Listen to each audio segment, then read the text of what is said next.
Hello dear student, welcome back to magic concept YouTube channel.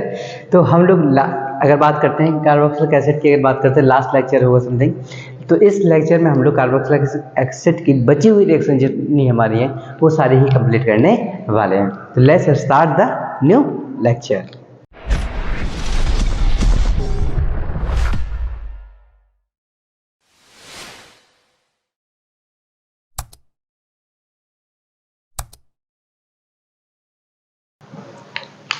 तो रासायनिक गुण की अगर बात कर रहे थे हम लोग जो लास्ट लेक्चर में, तो उसी में जो पहली रिएक्शन का नाम है वो है हेल्महोल्ट्ज जेलेंस्की रिएक्शन। ये यूक्रेन वाली जेलेंस्की नहीं है, ठीक है। ये एक साइंटिस्ट का नाम है हेल्महोल्ट्ज जेलेंस्की। ये उन्हीं के नाम के अकॉर्डिंगली ये रिएक्शन रखी हुई है, क्योंकि उन्होंने इसके बारे में बताया था। चलो, बताया क्या था, उन्होंने कहा था जब कोई कार्बोक्सिलिक एसिड हो जिसके पास कम से कम एटलीस्ट 1 अल्फा हाइड्रोजन प्रेजेंट हो, यानी कि ऐसे carboxylic acid, such type of carboxylic acid which has at least 1 alpha hydrogen, at least 1 alpha hydrogen, and it react with the red phosphorus, and it react with the red phosphorus in the presence of halide, it will form alpha halocarboxylic acid। क्या बोला कि जब कोई carboxylic अम्ल की अभिक्रिया ऐसे carboxylic अम्ल से मतलब ऐसे कार्बोक्सिलिक अम्ल को लेते हैं जहां पर कम से कम उसके पास एक अल्फा हाइड्रोजन होना ही होना चाहिए, और उसकी अभिक्रिया लाल फास्फोरस के साथ हैलोजन के साथ अभिक्रिया कराते हैं, लाल फास्फोरस की उपस्थिति में हैलोजन के साथ अभिक्रिया कराते हैं, उस कंडीशन में हमें अल्फा हेलो कार्बोक्सिलिक अम्ल का निर्माण होने को होता है। तो देखते हैं कैसे हमारा बनता है, ठीक है। जैसे देखो, मैं एक कंपाउंड लिख रहा हूं, एक कार्बोक्सिलिक एसिड लिखा मैंने RCH2COOH। अभी अल्फा हाइड्रोजन क्या कहलाता है तो बताया हुआ हूं, क्या बताया कि जो फंक्शनल ग्रुप होता है, फंक्शनल ग्रुप से जुड़ा हुआ कार्बन, फंक्शनल ग्रुप से जुड़ा हुआ कार्बन जो ये अल्फा कार्बन कहलाता है। ये क्या कहलाता है हमारा? अल्फा कार्बन कहलाता है। और अल्फा कार्बन पर जो हाइड्रोजन्स होते हैं उन्हीं को क्या कहते हैं हम लोग? अल्फा हाइड्रोजन्स कहते हैं। जैसे ही मैं इसकी रिएक्शन अगर बात कराता हूं रेड फास्फोरस के प्रेजेंस में हैलोजन से कराता हूं, रेड फास्फोरस के प्रेजेंस में हैलोजन से कराता हूं और बॉर्डर को करता हूं पास, उस कंडीशन में एक्चुअली यहां से जो है जो अल्फा हाइड्रोजन होता है वो हाइड्रोजन निकलता है हैलोजन के द्वारा, यानी कि यहां पर क्या होता है एक प्रकार से सब्स्टिट्यूशन, यानी कि विस्थापन प्रक्रिया होती है। तो यहां से एक H निकलेगा और एक X क्या हो जाता है? जुड़ जाता है। तो एक X निकला तो क्या हो जाएगा? CH, और इस पे क्या लग जाएगा? एक X लग जाएगा और COOH। यही तो बन गया हमारा अल्फा हेलो कार्बोक्सिलिक अम्ल। अगर बाय द वे एक और हाइड्रोजन है, मैं इसकी रिएक्शन फिर से करा दूं रेड फास्फोरस के साथ में, अगर मान लो हेलोजन के साथ में, तो ये फिर से पता क्या होगा? R, ये जो बचा हुआ है जो हाइड्रोजन है ये भी निकल जाएगा और फिर ऊपर भी X, नीचे भी X लग के COOH का निर्माण हो जाता है, ठीक है। तो alpha alpha die hello carboxylic अम्ल इसका क्या हो जाएगा? नाम हो जाएगा, ठीक है। अब इसी को एक एग्जांपल से समझते हैं जरा, कैसे देखो जरा क्या है। मैं एग्जांपल पे ले रहा हूं CH3 CH2 और COOH। इसका नाम क्या है? 3 कार्बन है और 3 कार्बन को क्या बोलते हैं? प्रोपेन। तो प्रोपेनोइक एसिड, इसका नाम क्या हो जाएगा? प्रोपेनोइक एसिड, प्रोपेनोइक एसिड इसका क्या हो जाएगा? नाम। लेकिन जैसे ही मैंने इसकी रिएक्शन रेड फास्फोरस, मान लो मैं ब्रोमीन ले लेता हूं, यहां पे कौन लेता हूं? ब्रोमीन। रेड फास्फोरस की प्रेजेंस में Br2 को ले लूं, यानी इसमें जो हैलोजन आएगा ये हैलोजन या तो क्लोरीन होगा या फिर क्या होगा? ब्रोमीन होगा, ठीक। तो मैंने यहां ब्रोमीन ले लिया, ब्रोमीन लोगों तो क्या करेगा? ये अल्फा हाइड्रोजन को ढूंढेगा। कहां पर है? ये तो फंक्शनल ग्रुप है, तो इससे जुड़ा हुआ कार्बन ये अल्फा कार्बन है। अल्फा कार्बन से क्या करेगा? एक हाइड्रोजन को हटाएगा। क्या करेगा? एक हाइड्रोजन को हटाएगा और उसकी जगह पर खुद जुड़ जाएगा। तो क्या बनेगा? देखो जरा, CH3CH, और CH पे कौन लग जाएगा तुम्हारा? एक Br, है ना, और फिर COOH। इसका नाम क्या हो जाएगा? अल्फा कार्बन पर ब्रोमीन जोड़ा ना, तो ये हो जाएगा अल्फा ब्रोमो, और 3 कार्बन है तो प्रोपेनोइक एसिड, तो क्या हो जाएगा? प्रोपेनोइक एसिड इसका क्या हो जाएगा, नाम हो जाएगा। आईयूपीएसी नाम लिखते हैं तो 2 ब्रोमो प्रोपेनोइक एसिड हो जाता है, ये इसका आईयूपीएसी नाम हो जाता है।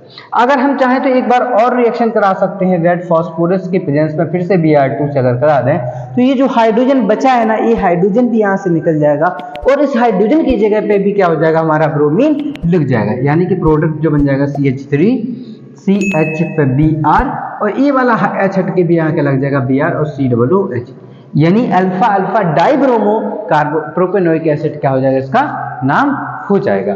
ठीक है, इसी रिएक्शन को क्या कहते हैं हम लोग, हेल-बुलहार्ब रिएक्शन के नाम, जेलेंस्की रिएक्शन के नाम से जानते हैं। ठीक है, अच्छे से याद रखना, इंपॉर्टेंट रिएक्शन है, नेमिंग रिएक्शन सारी इंपॉर्टेंस होते हैं, क्योंकि क्या है, कार्बोक्सिलिक अम्ल की अभिक्रिया अगर हम लोग रेड फास्फोरस हैलोजन के साथ कराते हैं, ऐसे कार्बोक्सिलिक अम्ल जिसके पास कम से कम एटलीस्ट 1 अल्फा हाइड्रोजन प्रेजेंट होता है, तो रिएक्शन कराने पर अल्फा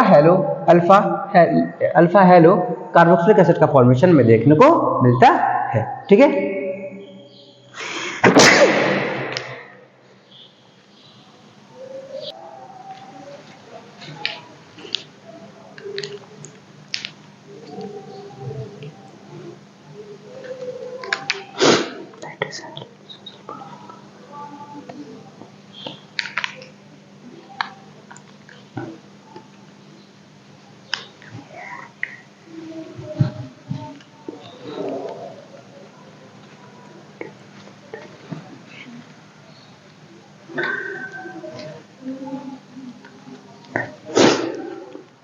ओके, जो हमारी अब नेक्स्ट रिएक्शन है वो हमारे रिंग सब्स्टिट्यूशन इन एरोमेटिक कार्बोक्सिलिक एसिड की अगर बात करते हैं, वो यानी कि कुल मिला के कह सकते हैं इलेक्ट्रोफिलिक सब्स्टिट्यूशन रिएक्शन, सब हम लोग को क्या करना है, पढ़ना है।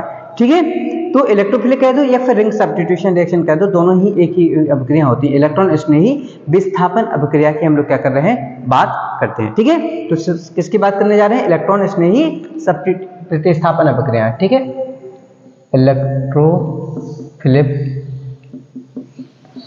Substitution reaction. ठीक है, यानी कि इलेक्ट्रॉन स्नेही प्रतिस्थापन अभिक्रिया, इलेक्ट्रॉन स्नेही प्रतिस्थापन अभिक्रिया, प्रतिस्थापन अभिक्रिया है ना। चलो, इसमें क्या होता था, हम लोगों ने 3-4 प्रकार की रिएक्शन पढ़ी थी, एक सल्फोनेशन पढ़ी थी, एक नाइट्रेशन पढ़ी थी, एक हैलोजनेशन पढ़ी थी। तो उसी में से सबसे पहले हम रिएक्शन पढ़ रहे हैलोजनेशन।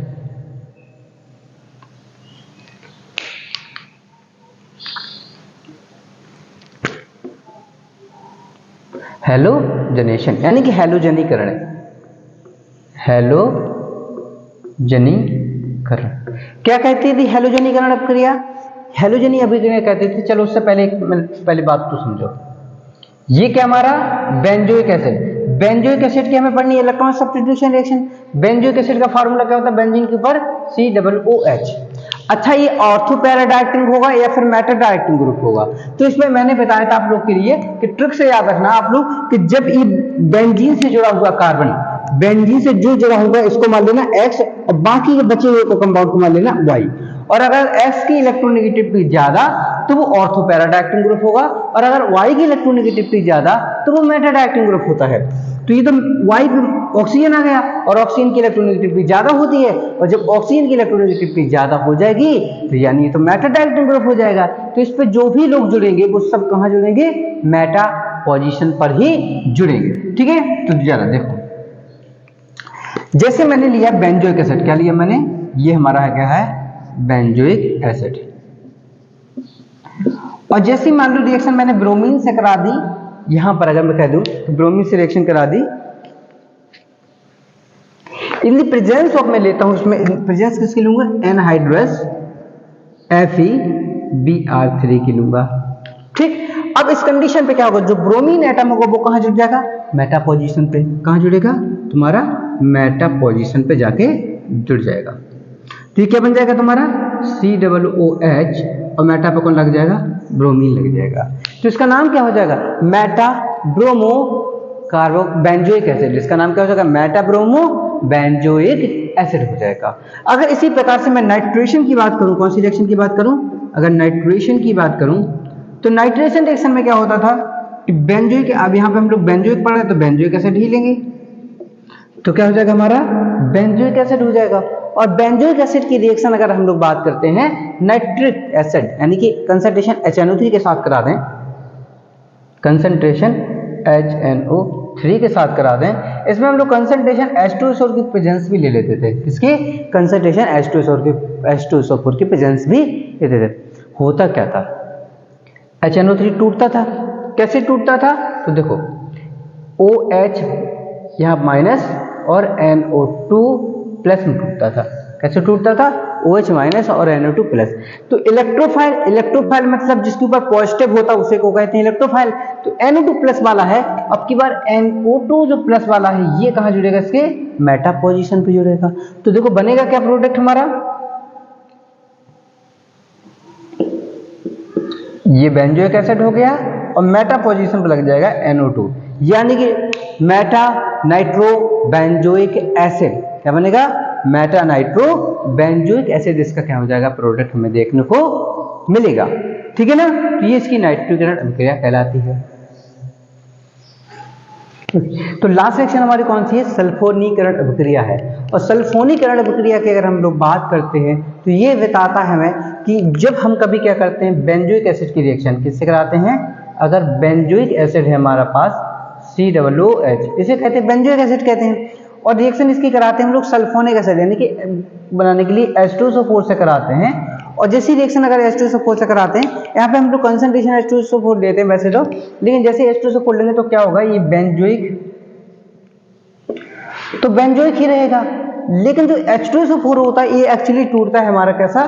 OH माइनस और SO3H प्लस में टूटता है। कैसे टूटता है? OH माइनस और SO3H प्लस में टूटता है। और जो SO3H प्लस वाला भाग है ये हमारा कहाँ जाके जुड़ेगा? मेटा पोजीशन पर, क्योंकि ये जो बेंजोइक एसिड है हमारा ये किसका? मेटा डायरेक्टिंग ग्रुप कहलाता है। तो ये इसके मेटा पोजीशन पे क्या हो जाएगी? जुड़ जाएगा। तो बन जाएगा मेटा सल्फो, इसका नाम वैसे मैं लिख देता हूँ, इसका नाम हो जाता है मेटा सल्फो। अब बेंजोइक एसिड है तो बेंजोइक एसिड लिख देंगे, बेंजोइक एसिड इसका नाम हो जाता है। तो ये होती है हमारी बेंजोइक एसिड की जो रिएक्शंस होती हैं। ये हम लोगों ने बेंजोइक एसिड के बारे में पूरा डिटेल में पूरा कंप्लीट कर लिया है। मतलब कुल मिला के कह सकते हैं हम लोग aldehyde, ketone and carboxylic acid जो हमारा मोस्ट इंपॉर्टेंट चैप्टर था इसको हम लोगों ने पूरा क्या कर लिया? खत्म कर लिया है। अगर हाँ इस चैप्टर में आप कोई भी डाउट होता है, आपको कभी भी कोई भी डाउट होता है तो आप लोग कमेंट सेक्शन में पिन कर दीजिएगा। मैं आपका सॉल्यूशन जो भी होगा एज पॉसिबल एज उसका आप लोग को सॉल्यूशन जरूर से जरूर दूंगा। ठीक है?